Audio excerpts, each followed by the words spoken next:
નમસ્કાર, myself doctor Hiral Jagirdar, Amrutalay Ayurveda Naroda. નમસ્કાર, myself doctor Lipsa Patel.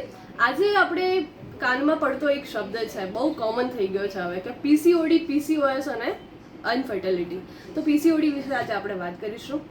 PCOD હરેક ત્રીજી છોકરીને અત્યારે સૌ કોઈ હવે આ રોગને સારી રીતે જાણે છે કે હરેક ત્રીજી છોકરી કે પીસીઓડીથી એ પાસ આઉટ થઈ રહી છે.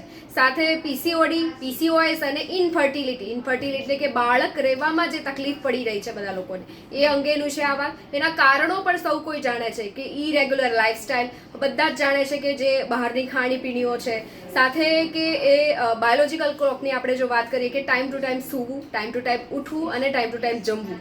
સાથે ત્રીજી વસ્તુ આપણે એ વાત કરીએ કે એમના મધરને આવી હોર્મોન સંબંધિત કોઈ પ્રશ્ન હોય જેનાથી એમને ડોટરને આ તકલીફ મળી હોય. લક્ષણો વિશે બેન વાત કરશે.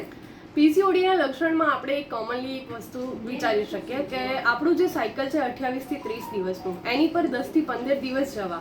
એટલે આપણે એકવાર ડૉક્ટરને બતાવવી જોઈએ કે શું છે પ્રોબ્લેમ, કેમ આવું થાય છે. તો આપણને જાણ થાય કે આપણને કંઈ પીસીઓડી કે પીસીઓએસ જેવું છે. તો એને જાણવા માટે આપણે શું જોવું પડે શરીરમાં? તો વજન વધતું જાય. જેમ કે આપણું વજન એકદમથી એક મહિનામાં 2 થી 5 કિલો જેટલું વધી જાય. એના સિવાય આપણા અનનેસેસરી હેર ગ્રોથ, જેમ કે ફેસ પર છે, ચેસ્ટ પર છે, દાઢી પર છે, તો એ રીતે અનનેસેસરી જો હેર ગ્રોથ થતો હોય. એ સિવાય આપણે જોઈ શકીએ કે લાંબુ સમય સુધી પીસીઓડીને જો તમે ક્યોર ના કરી શકો તો ડાયાબિટીસ છે, થાઇરોઇડ છે, બ્લડ પ્રેશર જેવું પણ બીમારી આવી શકે છે. ઇનફર્ટિલિટી એ એકદમ કોમન છે જો પીસીઓડીને ક્યોર ના કરવામાં આવે તો. અને મૂડ સ્વિંગ્સ, એટલે કે નાની નાની વાતોમાં ઇરિટેશન થઈ જવું, આમ થોડી અકળામણ થઈ જવી. તો પીસીઓડીના આ નાના મોટા લક્ષણો જો પોતાનામાં જોવા આવે તો આપણે અવશ્ય એનો ઈલાજ કરાવવો જોઈએ. બિલકુલ, કે હરેક પેલા પીસીઓડી ડાયગ્નોઝ કરવા માટે તમે જ્યારે ગાયનેકોલોજિસ્ટની વિઝિટ કરો છો ત્યારે કે ફર્સ્ટ ઓફ ઓલ એવું કહેવામાં આવે કે પહેલાં તમારે તમારું વજન ઘટાડવું પડશે, કોઈ એક્સરસાઇઝ યોગા કરવા પડશે, સાથે કે તમને દવાઓ જે અહીંયા ત્યાંથી આપવામાં આવે છે 21 દિવસીય દવાઓ કે જે હોર્મોન્સ અને બર્થ કંટ્રોલ પિલ આપવામાં આવતી હોય, કે જે દવાઓ લો ત્યારે તમારા પીરિયડ્સ આવે, જ્યારે એ દવાઓ મૂકી દો તો તમારા પીરિયડ્સ આવતા હોતા નથી.